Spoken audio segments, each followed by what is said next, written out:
I was 10 years old when the world taught me that love could be conditional, that blood ties were not always stronger than abandonment, and that sometimes the very people who should have protected you were the ones who left you to fend for yourself. I remember the day my father left like a scar etched in memory. The rain was falling that morning, a steady drizzle that made the dirt roads outside our small house slick with mud.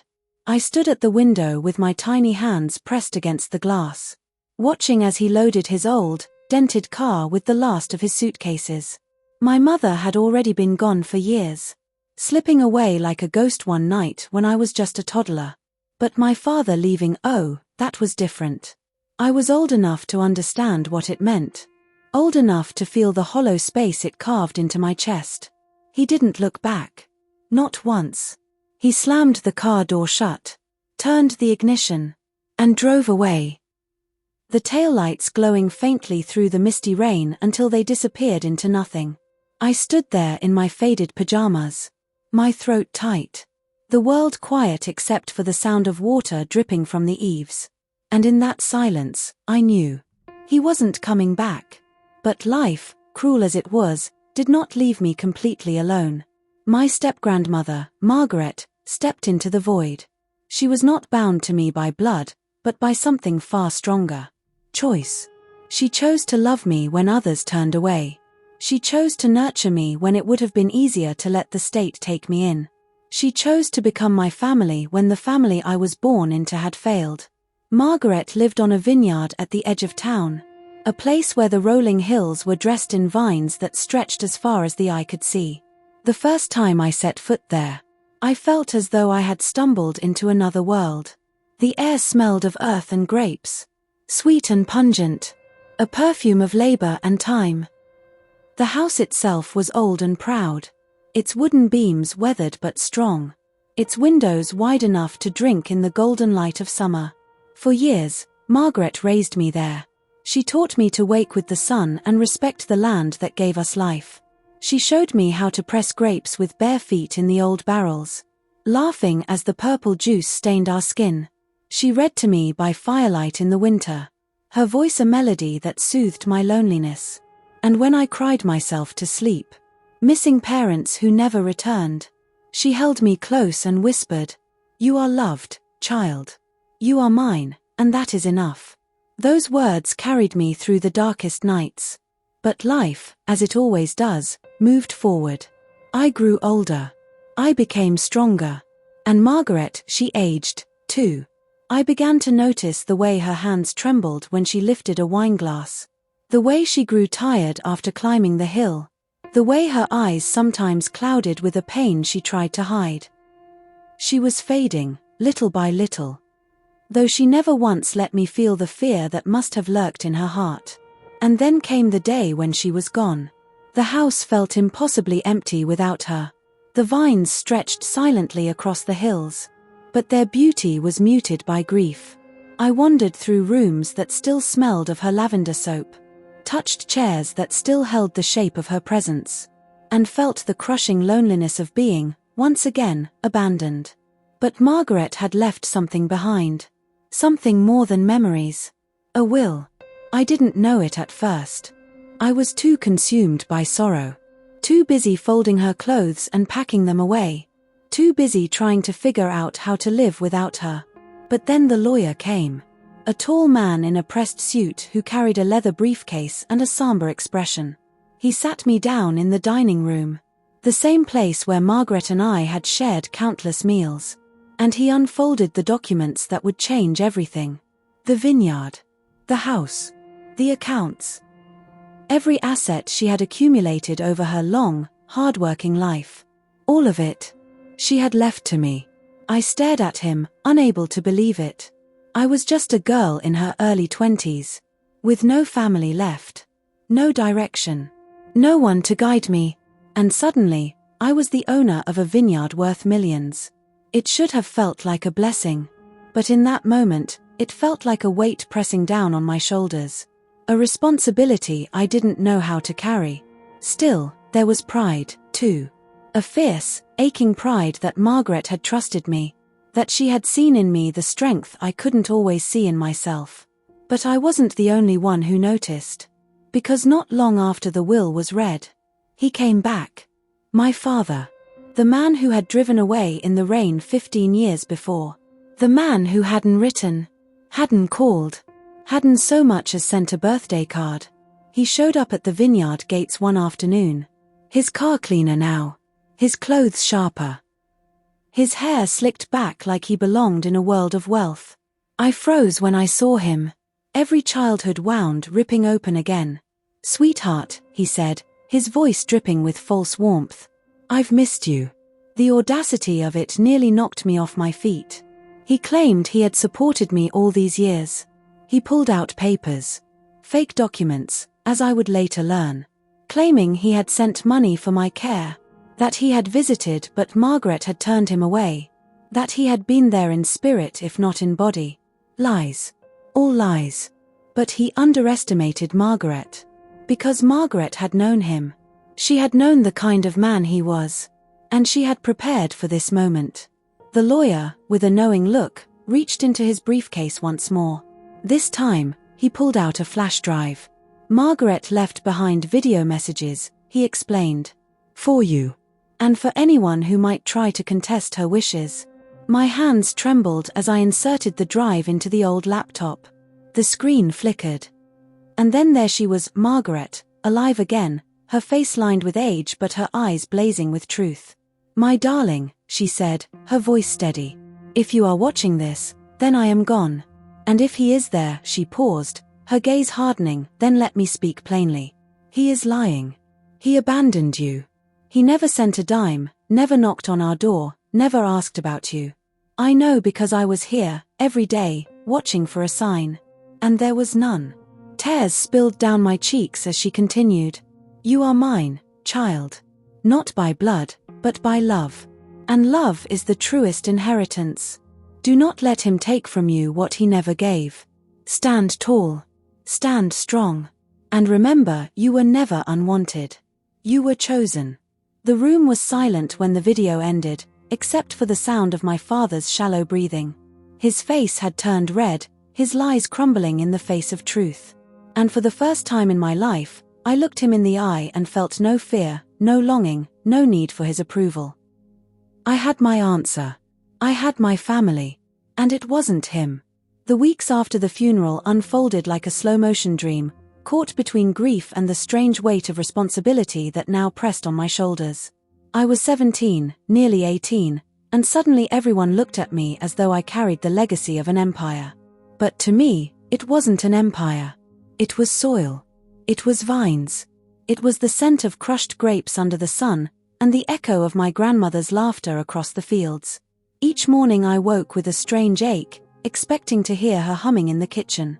Instead, silence greeted me. Dust motes floated in the shafts of early sunlight, the house too large, too empty, too haunted by her absence. But I remembered her last words to me, whispered the night before she passed. "The vineyard is yours now. Protect it. Protect yourself." I didn't yet know what she meant by the second part. Protect myself, from whom? That answer came sooner than I imagined. It was late afternoon when I first saw him again. The sound of tires crunching against the gravel driveway jolted me from a nap in the old study.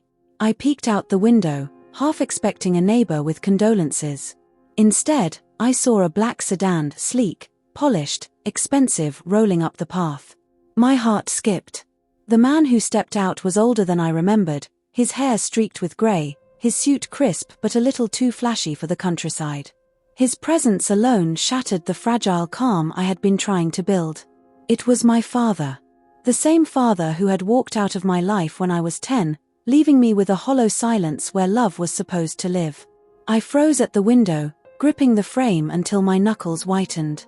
1,000 emotions surged: anger, grief, disbelief, and something colder, sharper, fear.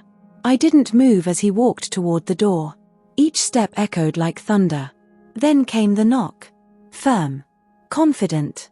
As if he belonged here. I forced myself to breathe. This is my home now, I reminded myself. He's just a stranger who shares my blood. When I opened the door, his smile stretched too wide, practiced and empty. "Darling," he said, his voice dripping with false warmth. It's been too long. For a moment, I simply stared. Words failed me.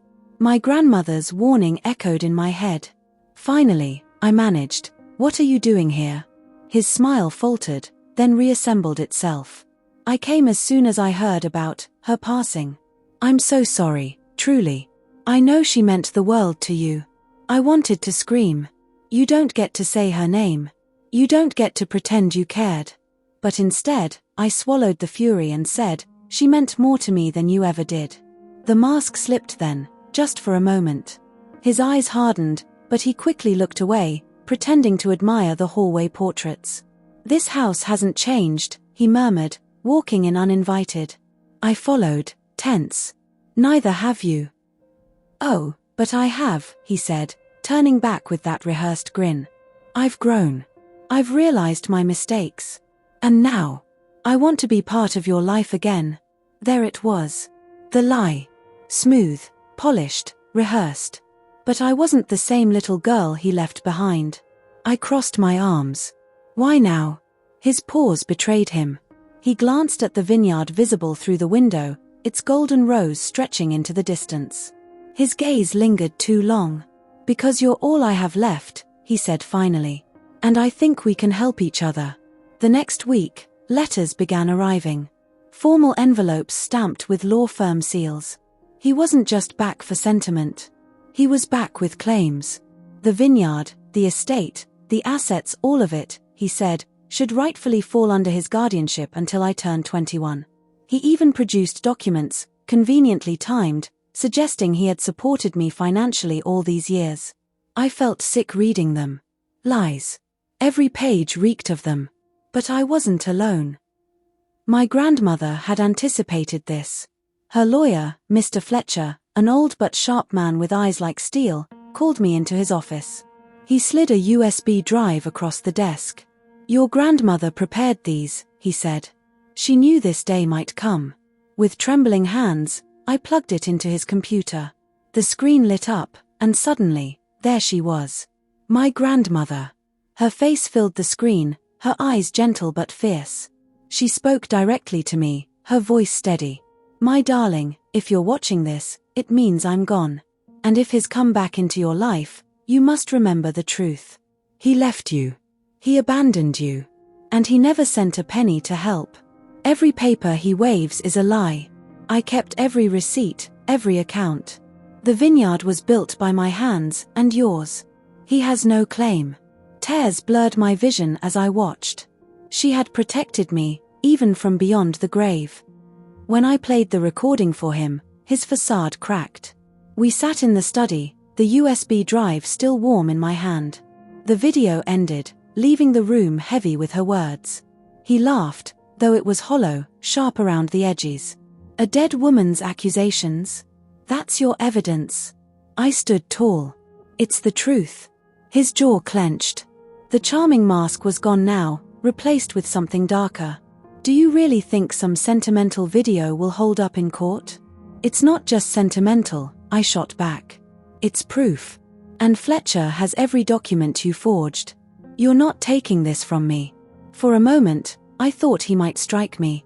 His hands curled into fists, his face red with rage.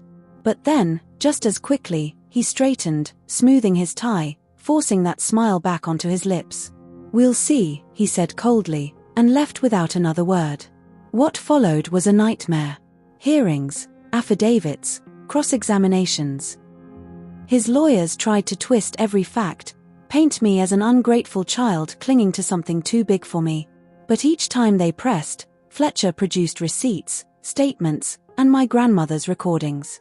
Her voice became my shield, her foresight my sword. Through it all, I learned to stand taller, to speak louder, to believe in my own truth. And slowly, the tide turned. Betrayal in the blood. But victory came at a cost. Late one night, after another exhausting day in court, I sat alone in the vineyard. The stars stretched endless above me. The vines whispered in the wind. And for the first time, I asked myself, why? Why would he fight so hard for something that was never his? The answer hit like a blade. It wasn't about love. It wasn't about family. It was about control. About greed. About proving he could take what he'd once abandoned. And in that realization came a new wound. Blood doesn't guarantee love. The day of the final verdict, the courtroom buzzed with tension. The judge read slowly, each word like thunder. The court finds that the estate, vineyard, and assets remain the sole property of the late Margaret Hayes, to be passed in full to her granddaughter. My father's face crumpled. Rage. Disbelief. Defeat. Mine.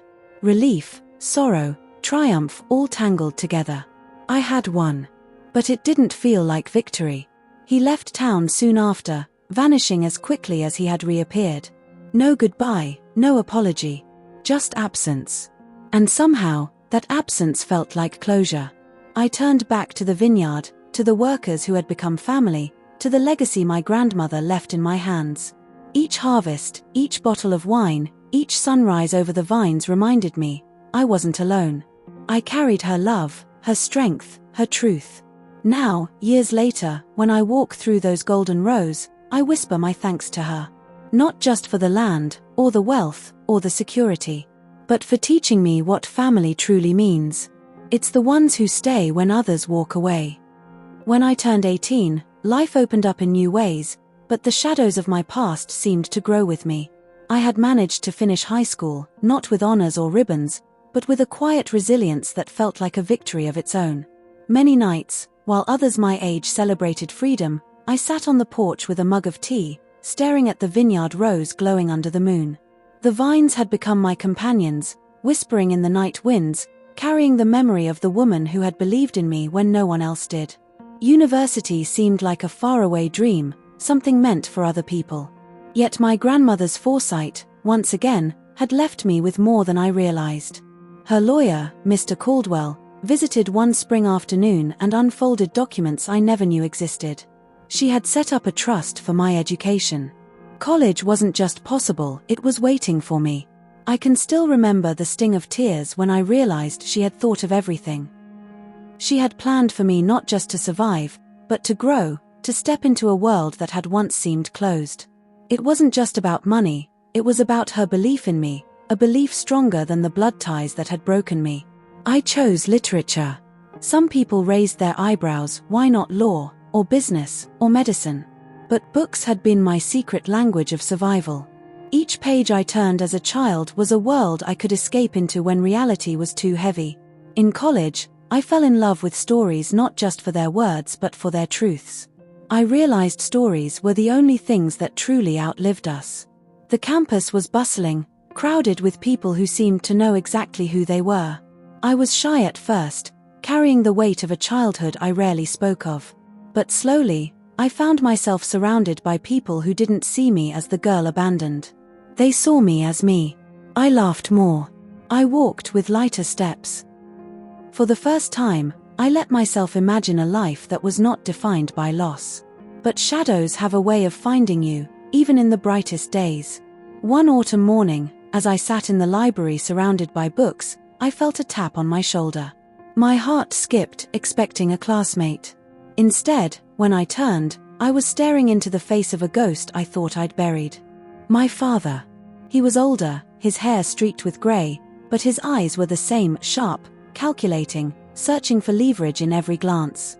My body froze. I couldn't move. My hands trembled on the table, and my throat locked. He smiled, as if we were simply two relatives reunited after years apart. "You've grown," he said softly, as if it were some kind of blessing. I couldn't speak. The silence between us was louder than anything. "I came to see you," he continued. I regret things. But I've always supported you, in my own way." Supported me? The words burned. Where had he been when I cried myself to sleep? Where had he been when I stood at my grandmother's grave, barely able to breathe through grief? Before I could respond, he slid an envelope onto the table. "I know about the vineyard," he whispered. "I know what she left you. I just want to be part of your life again. We're family, after all." Family. That word felt like poison from his lips. I pushed the envelope back to him with shaking hands. "You lost the right to call yourself that when you walked away," I whispered. But he wasn't finished. He leaned in, his smile faltering into something darker. Blood matters more than you think. And the law knows it. For weeks after, I lived in a fog of dread. He began appearing in places, waiting outside my lectures, standing across the street from my apartment, sending letters claiming his right to what was mine. It was as if my freedom, so hard-earned, was slipping again into chains of his making. And then came the court summons. He was challenging the will. The day in court was like stepping into a nightmare I couldn't wake from. He stood there with lawyers I didn't recognize, brandishing documents that painted him as a supportive father, a man wronged by a manipulative old woman. They claimed he had always sent money, always cared from a distance, always intended to come back. My chest ached with the weight of lies. But then, like a light piercing through fog, Mr. Caldwell stood and presented the evidence my grandmother had prepared, video recordings she had made before her death. In them, she spoke directly, her voice trembling but fierce. She told the truth of my father's abandonment, his greed, his absence. She looked into the camera and said words that still echo in me. Family is not who leaves. Family is who stays. And I stayed. When the recordings played, I broke. Tears spilled, not just because her voice filled the room again, but because she had protected me even now, even in death. The courtroom was silent except for her words. My father's lies crumbled before them. The judge's gavel fell, and the case was dismissed. The vineyard, the inheritance, the life my grandmother had given me, it was safe. But more than that, my truth was safe. My father left the courtroom that day with his head lowered, his plans shattered. I never saw him again. But the scars he left, the emptiness he created, those lingered. For weeks after, I walked through the vineyard in silence, hearing her words in my mind. I wasn't alone. She had raised me. She had believed in me. And no one could take that from me. Years passed, and with them, seasons of growth. The vineyard thrived under my care. I learned not just the business of wine, but the soul of it, the patience, the care, the resilience of vines that grew stronger through storms. I realized I was not so different from them. I married eventually. Slowly, carefully, with someone who understood the broken parts of me but never tried to fix them, only held them gently. We built a life together, one not defined by the past but enriched by it. And one summer evening, standing in the golden light of the vineyard, I held my daughter in my arms. Her tiny fingers wrapped around mine, and I felt a circle close. She would never know the abandonment I had known. She would grow in love, in safety, in truth. I whispered to her then, words my grandmother had once whispered to me, family is who stays.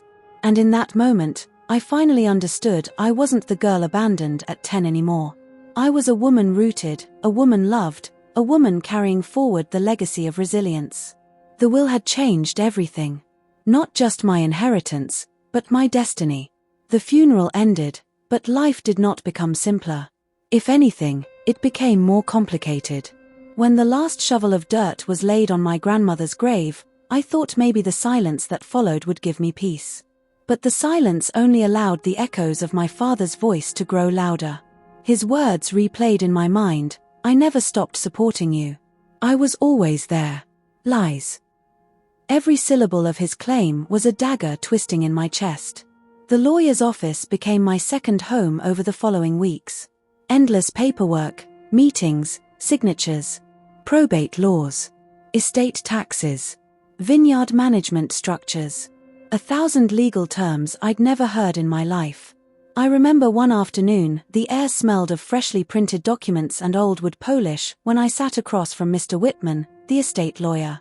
He pushed a stack of papers toward me and said softly, "You mustn't let this overwhelm you, Emily. Your grandmother knew this was a heavy responsibility. That's why she left safeguards. A board of trustees, managers, workers who have been loyal to her for decades. You don't have to know everything. You only have to lead with the same integrity she did." Integrity. That word stuck in me like a lighthouse beam cutting through fog.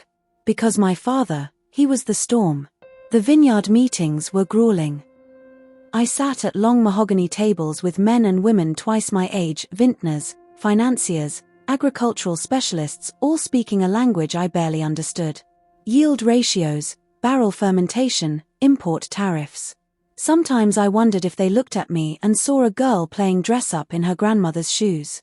But every time doubt threatened to drown me, I remembered sitting on that sun-warmed stone wall with my grandmother as a child.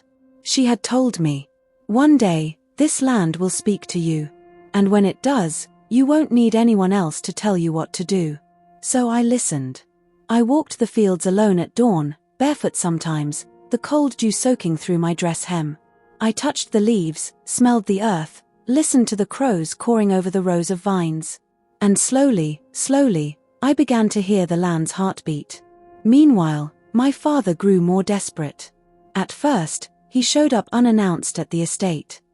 His car would crunch over the gravel driveway, and I'd see him standing outside the house with that same rehearsed expression of concern. "Emily, let me in," he'd say, voice trembling with what he wanted me to believe was paternal love. I never let him past the gate. Then came the letters. Long, handwritten pages, painting himself as the victim. He spoke of his financial struggles, his loneliness, his regrets. He said my grandmother had poisoned me against him, that she had manipulated me. I read them once, then burned them in the fireplace. Because I realized if I gave him one thread of sympathy, he would weave a noose around my neck. But he wasn't done. One winter evening, Mr. Whitman called me urgently. His voice over the phone was tense. "Emily, we've received notice. Your father has filed a legal petition. He's contesting the will." My heart stopped. Contest the will? How could he? The video was proof. The documents were airtight. Mr. Whitman continued, "He claims the will was manipulated. That your grandmother was coerced. He's presenting fabricated evidence. Lies again. More lies.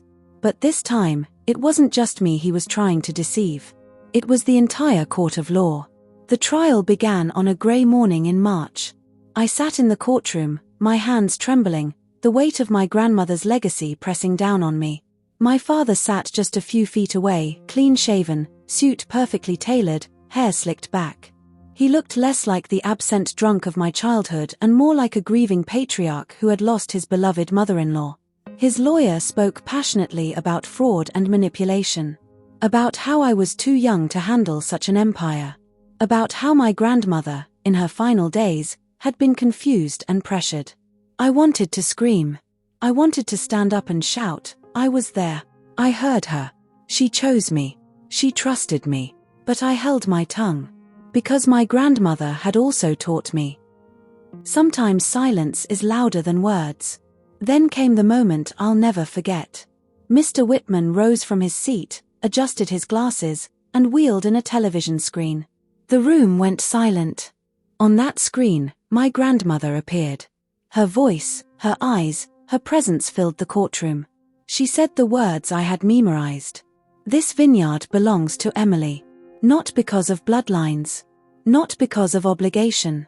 But because she understands love. She understands care. She will protect what others would exploit." And as for her father, he forfeited his right the day he walked away from her. Every word struck like thunder. And in that moment, I saw my father's mask crack. For just a second, his expression faltered. The courtroom saw it. I saw it. The judge saw it. And in that second, I knew the truth had won. The ruling came swiftly. The will was upheld. The fabricated evidence was dismissed. My father lost. But the victory didn't feel like triumph. It felt like ashes. Because when we left the courtroom, I saw him, shoulders hunched, face hollow, walking into the cold rain. For all his greed and deception, he looked small, broken. And a part of me grieved. Not for the man he was, but for the father he never allowed himself to become. Months passed. The vineyard bloomed again. The workers taught me everything they knew: pruning techniques, soil care, the delicate art of harvesting. I learned to taste wine and detect hints of oak, berry, or spice. I learned to negotiate with distributors, to balance accounts, to fight for fair wages for the workers who had become my family. And slowly, the vineyard became more than land. It became breath. It became home. At night, I'd sit on the same stone wall where my grandmother and I once rested, watching the sun bleed into the horizon. And I'd whisper, "I'm trying, Grandma. I hope I'm making you proud." And somehow, in the rustle of the vines, I always felt her answer. One day, years later, I received a letter. Not from my father, but from a hospital. He was ill. Dying. 4 days, I wrestled with the decision. Should I visit him? Should I let him leave this world without hearing my voice? Finally, I went. I found him in a dim hospital room, frail and pale, tubes in his arms. When his eyes opened and met mine, for the first time in my life, there was no performance. No lies. Only exhaustion. "Emily," he whispered. His voice cracked like dry wood. I made mistakes. Tears burned in my eyes. "You didn't just make mistakes," I said softly. "You left me. You let me believe I was unworthy of love." He shut his eyes, tears sliding down his temples. "I don't deserve forgiveness." And maybe he didn't. But forgiveness, I realized, wasn't about him. It was about me. So I whispered, "I forgive you. Not because you deserve it, but because I refuse to carry your weight anymore." His breath shuddered. And then, he was gone. The vineyard remains. Alive. Thriving. Carrying the memory of my grandmother's hands, the love she poured into every root, every leaf, every grape. And me. I am no longer the abandoned little girl. I am the woman who inherited not just land or money, but love. Strength. A family I chose. And that is the will that changed everything. This was the will that changed everything, an emotional AINeuraBeat cinematic story. If it touched your heart, don't forget to like, share, and subscribe where stories live and emotions never die. Thank you for watching.